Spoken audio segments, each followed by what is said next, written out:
Chhattisgarhi video देखने के लिए हमारे चैनल को सब्सक्राइब करें और दबाएं इस बेल आइकन को ताकि हमारे वीडियो के नोटिफिकेशन आपके पास पहुंचे सबसे पहले।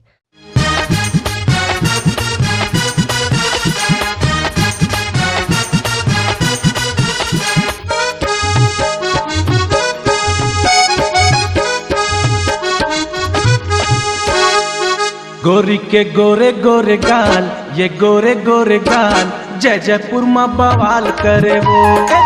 गोरी के गोरे गोरे गाल जय जयपुर में बवाल करे वो। बवाल करे वो धमाल करे वो, बवाल करे वो धमाल करे वो। गोरी के नागिन जैसन चाल जय जयपुर में बवाल करे वो। गोरी के गोरे गोरे गाल जय जयपुर में बवाल करे वो।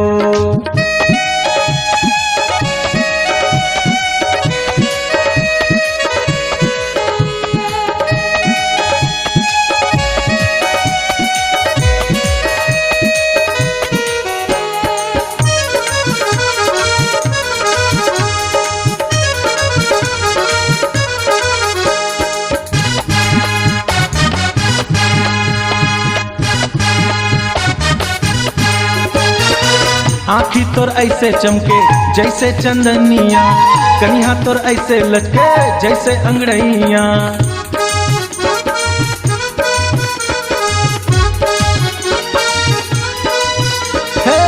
आँखी तोर ऐसे चमके जैसे चंदनिया, कनिया तोर ऐसे लचके जैसे अंगड़ैया। पगला कर दे है सबला ऐसे है झटका, पतली कमर के तोर ऐसे है फटका। मस्त अदा और तोर चाल जय जयपुर में बवाल करे वो। मस्त अदा और तोर चाल जय जयपुर में बवाल करे वो। बवाल करे वो धमाल करे वो, बवाल करे वो धमाल करे वो। गोरी के गोरे गोरे गाल, ये गोरे गोरे गाल जय जयपुर में बवाल करे वो। गोरी के गोरे गोरे गाल जय जयपुर में बवाल करे वो।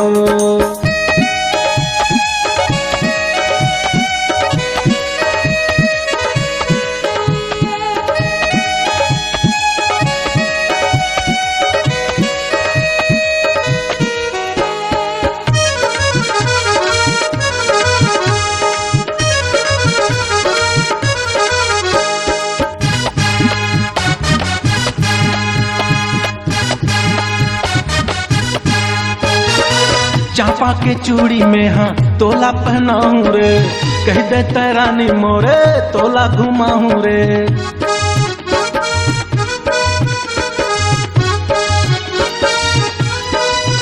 हे हे चांपा के चूड़ी में हाँ तोला पहनाऊं रे, कह दे तरानी मोरे तोला घुमाऊं रे।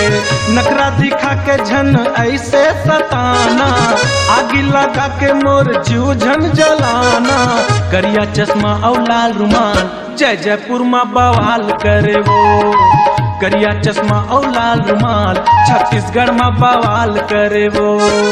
बवाल करे वो धमाल करे वो, बवाल करे वो धमाल करे वो।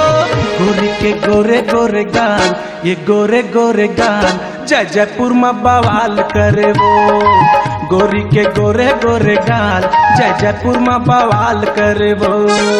बवाल करे वो धमाल करे वो, बवाल करे वो धमाल करे वो। गोरी के गोरे गोरे गाल जय जयपुर में बवाल करे वो। गोरी के गोरे गोरे गाल जय जयपुर में बवाल करे वो। गोरी के गोरे गोरे गाल छत्तीसगढ़ में बवाल करे वो। गोरी के गोरे गोरे गाल जय जयपुर में बवाल करे वो। गोरी के गोरे गोरे गाल जय जयपुर में बवाल करे वो। अगर आप अपनी आवाज को एक नया आयाम देना चाहते हैं तो चले आइए मल्टी ट्रैक डिजिटल रिकॉर्डिंग के लिए संपर्क करें HK म्यूजिक कंपनी, कोटा डबरी, चांपा, छत्तीसगढ़। मोबाइल नंबर है 9329238487 और 8085380339।